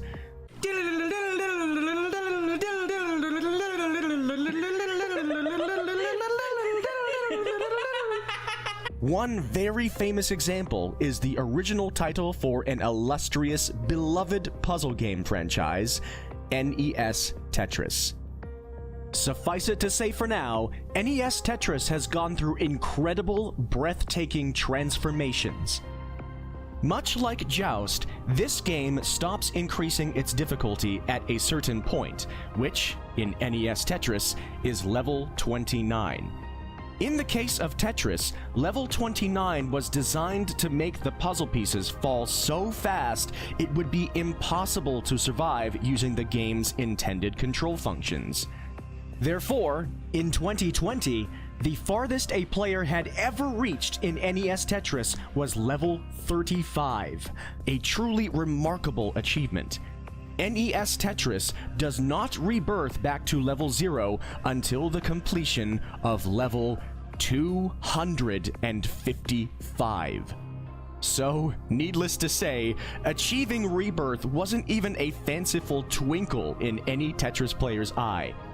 Until possibly the most impactful revolution in the history of NES gaming. The creation of an incredibly difficult, ridiculously fast D-pad tapping technique called rolling, pioneered by the player Cheese. Once players learned how to control rolling, everything changed forever, eventually leading to one of the world's most famous retro gaming news stories of the 2020s, once Blue Scooty played a game of NES Tetris that lasted so long, the game cartridge couldn't handle how far he was stretching it past its limits. Eventually, just as had been predicted, the game finally waved its white flag for a player for the first time ever, dying in a crash before it could kill the player in late 2023. Even then, Blue Scooty was 100 levels away from reaching rebirth. Still, this is how the concept of a human being achieving rebirth in NES Tetris transformed from not even a thought in anyone's mind to a sporadically mentioned trivia fact to a mimetic joke to a pipe dream to an actual goal. And then, with the help of a special NES Tetris ROM that patched up the game so it wouldn't crash so easily, the impossible was achieved. 5, 6, 7, 8, 9. Oh my god. 10, 11, 12. Oh my god, Ash, that was gonna end at 254. I just messed it up. All the ore is gone now. It's all gone. It's all gone. It actually was all gone. That's crazy. It's all gone, bruh. It's actually all gone, bro. Oh my god! Oh my god! Oh my god! Oh my god! Oh my god! Oh my god! Oh my god, Ash got rebirth! Dog playing Tetris's first ever successful rebirth game was one of the all-time great retro gaming achievements, special patched ROM or not. This accomplishment, and the dramatic, exciting build-up to it, deeply showcased the romantic electricity of the concept of achieving rebirth in a supposedly endless game. Would this accomplishment in a far more obscure game than Tetris come with any fanfare of glory or clout or fame? Almost certainly not. But the principle of the thing is now what potentially awaited me if I could survive 8 more waves of NES Joust. You may have noticed that on my timer, I set an ending point of beating wave 99. This is because I had seen the task notes years ago and misremembered the point at which they stated the rebirth would happen. I thought the game would rebirth at wave 100, not wave 90. So, because I was way too wrapped up in doing attempts to feel like taking 10 seconds to check the notes, I didn't even realize just how close I was. I awoke the next day still feeling sick, so I continued recording offline speedruns. My main focus was still trying to beat wave 49 as quickly as I could. I honestly had no idea how unlikely my wave 82 run was, and if I'd ever get anything like it again. But I was swiftly losing count of how many times I was completing wave 49. So, for now, I kept my attempts on a short leash, only accepting fast paces into the deeper waves. This was the result. 2 left! Don't do this. 1 left, please. Don't you dare. Don't you dare! It's gonna be close. No Terry, please. Sub 18! A new world record in wave 49. 17 minutes and 54 seconds. I had gotten to wave 50 in less than 18 minutes. Deeply satisfied I was, but I kept playing onward. Not only did I have a nice buffer of extra lives to work with, but I also had a blistering pace. And even though I didn't know if I'd ever get there, I was nurturing a new goal in the back of my head. In my wave 82 run, I had gotten so very close to 1 million points. My speedrunning soul burned with the curiosity of how quickly I could reach that mark. So I kept my focus and tried to nurse that fragile flame, keeping the run alive past wave 70. But the game didn't cooperate, and the 70s were as far as I got. I was delighted with the 17-minute and 54-second wave 49 victory, but it was stunning how suddenly pedestrian I felt by only surviving into the 70s. My wave 82 run had pushed my horizon from the skies of Earth to light years beyond it. A seemingly great wave 49 world record prompted me to shift gears. With the freedom of having acquired at least 1 new world record every single day of the past week, I strapped in for a speedrunning goal born of my own twisted imagination. I didn't know if it would ever be listed on a speedrunning archive, but now that the idea was planted in my mind, there was no way I could take my eyes off of it. I had to have it now. 1 million points.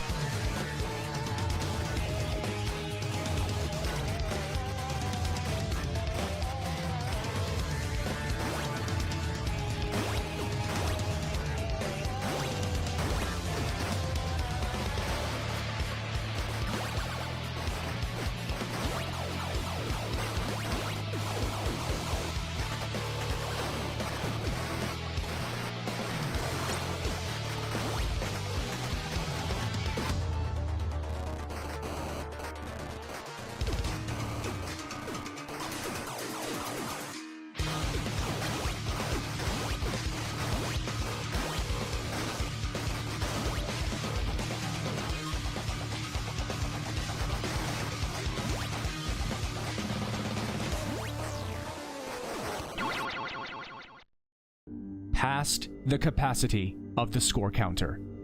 By collecting 1 million points in NES Joust, I joined Nenriki Gaming Channel in becoming one of 2 known players in the world to ever accomplish the feat. I did it in 36 minutes flat, 6 minutes faster than Nenriki. And once that sacred threshold was crossed, I encountered one of the darkest secrets of this game. It may not seem like it, but something just went very, very wrong. In NES Joust, the game awards the player with an extra life for every 20,000 points gained. At least, it's supposed to. For whatever reason, when the player reaches 1 million points and rolls the score back to 0, this function ceases entirely, meaning the player can never, ever earn another extra life for the rest of the run. My goal of reaching 1 million points ended up being much more than I bargained for. It was no longer just an arbitrary points score. It was now effectively a softer version of a kill screen. In endless arcade-style games, a kill screen is known as a rigidly defined point in the game where the player is barred from continuing any farther, either by intent or by accident. Many games, like Pac-Man, simply cannot handle being played past a certain point and utterly give up. Although this is also true of NES Tetris, that is not considered a kill screen because it was designed to be impossible to play past an earlier point, level 29, which players eventually learned to circumnavigate. NES Joust's kill screen is more like NES Tetris's, except in Joust's case, we know of no way to perpetuate beyond it. The game can technically still be played after the player reaches 1 million points, but the moment that happens, the run is doomed. The only currently possible way to barely survive deep into NES Joust at all is by collecting extra lives at about the same pace that they are lost.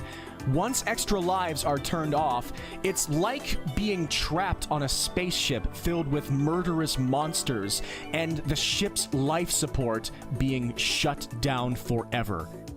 Once the player can no longer earn extra lives, all that's left is eking out a little more fighting with the paltry oxygen that remains.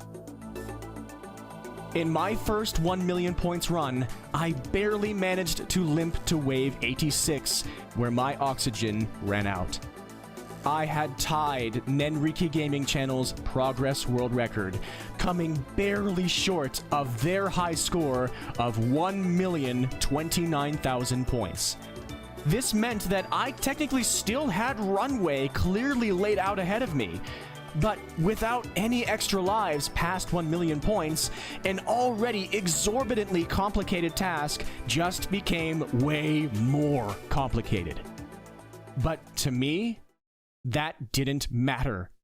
What mattered to me was that I was still having a blast.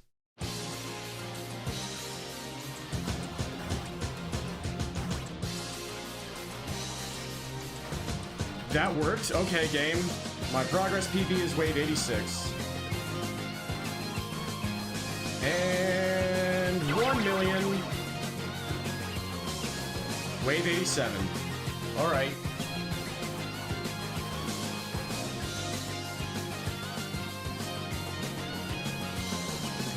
Nice! Nothing I could do to predict that. Alright. I was now the player at the top of the mountain in NES Joust.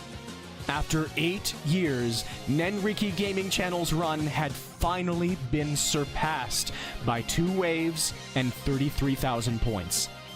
And I reacted like a cold, wet sponge. For one thing, a bit more than a week prior, I believed I would never even get to wave 50 in my life. By now, my brain was overloaded by sheer disbelief dozens of times over. For another thing, I also am a hopeless perfectionist. In my earlier Wave 82 run on day 6 of this comeback to Joust, one thing especially stood out to me. That run was blazing fast. It died before reaching a score rollover, but it was on a pace to do so in less than 34 minutes. Both of the runs where I actually reached the rollover, I did so far slower. My Wave 82 run had spoiled me and warped my perception of how fast these runs usually go. Shadow Lords had simply kept on flocking to their deaths, and I came to expect that in my future runs. Therefore, even though I had now just reached Wave 88 and hogged every existing NES Joust accolade to myself, my greedy butt still wanted more. So, that night, after a quick change of fashion, I kept going for more. Yeah, that knocked me too. How am I alive? Thank you so much for the raid. I'm so sorry, I didn't even know you were on. I hope you had an amazing stream. What is up, everybody? My name is Saria. I am currently playing a ridiculously unfair game and getting way too far in it very often. I'm currently at Wave 74 here in Joust NES. We're asking so freaking much of this game.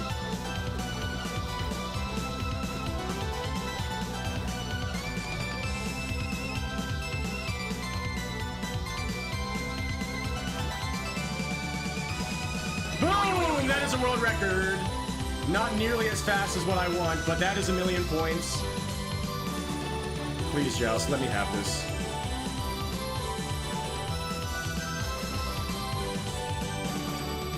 Come on.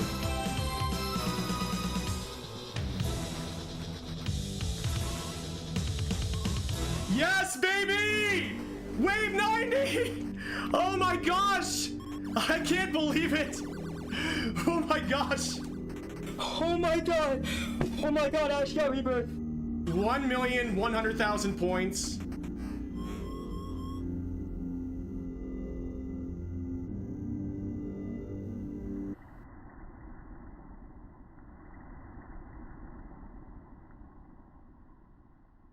What? I reached Wave 90 and no rebirth. In honesty, I have no technical explanation for you. I fully believe the Joust Tasser had a good reason for deducing that NES Joust rebirths at Wave 90. But on January 27th, 2026, I became the first person to ever record footage of this wave being reached in the game, and it didn't rebirth to Wave 1. It just kept going. And though I tried to keep going as well, Wave 91 was my new resting place. A new rollover speedrunning world record. A new wave progress world record. A new high score world record. And on top of it all, an unassisted human player had survived so far that the game's supposed point of rebirth was debunked. With Wave 90 mounted, that was it. There weren't really any tangible goals left in NES Joust, be they well-defined, arbitrary, or mythical.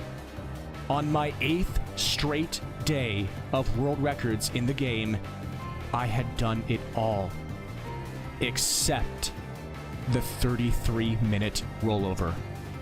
After all, I'm a speedrunner, and that obscene rollover pace that I lost at Wave 82 was bugging me more and more by the hour. And so, even with the well of novelty being almost entirely dry, I dove back in the next morning. A long, grueling recording session, with pace after pace exploding in my face. Eventually, I got one run.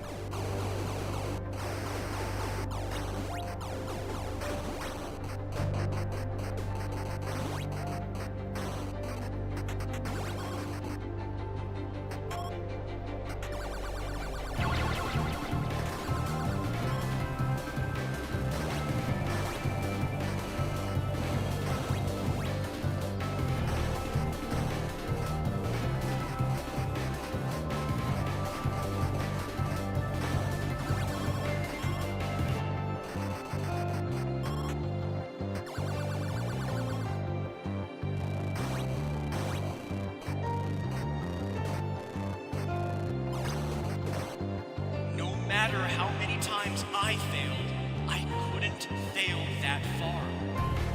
I had just reached wave 91 for a second time in less than 12 hours.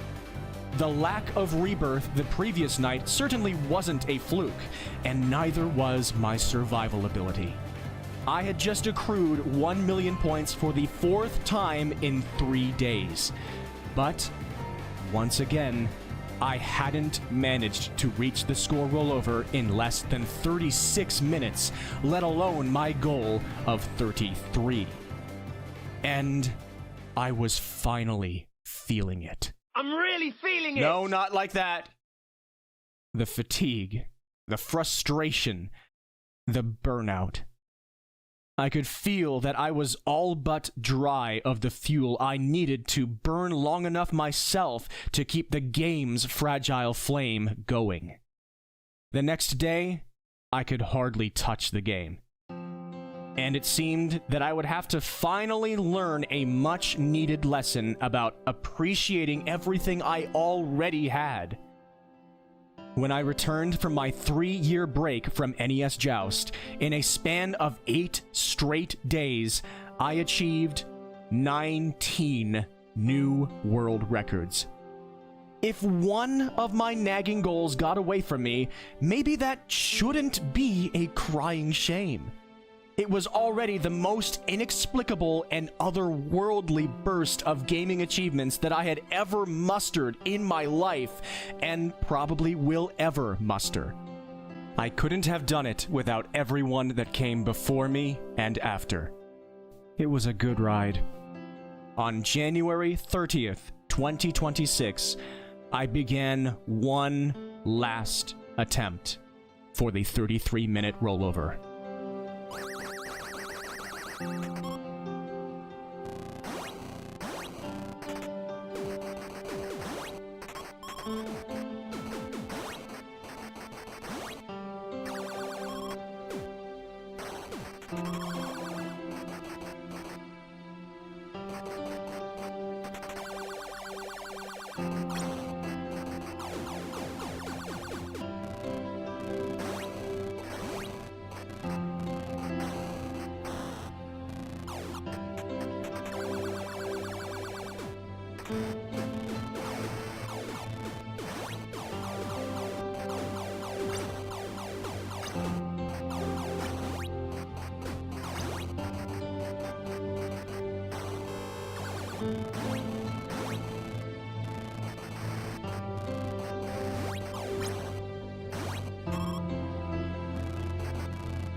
Now, I had achieved absolutely everything I put my mind to in NES Joust.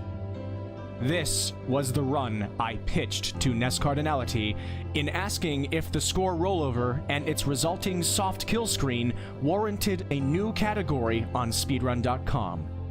NES Cardinality agreed. Thus, NES Joust became a 5-category game. And this is where every world record stands today.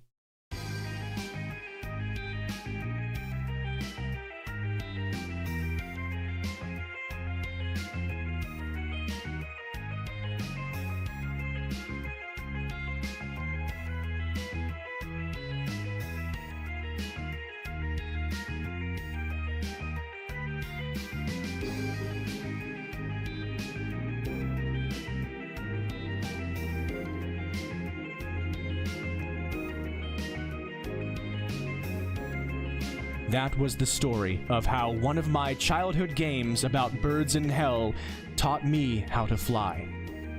This isn't as far as any human can go. I know it. And maybe one of you can prove that.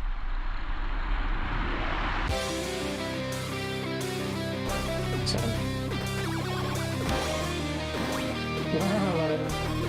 Use the shoots. Okay, even if I don't make it, this is still really good.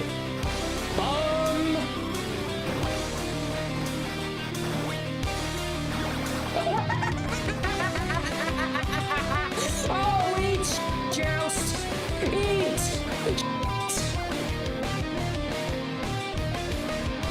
We are 5 lives in a truly obscene position. I'm in 39. There's nothing.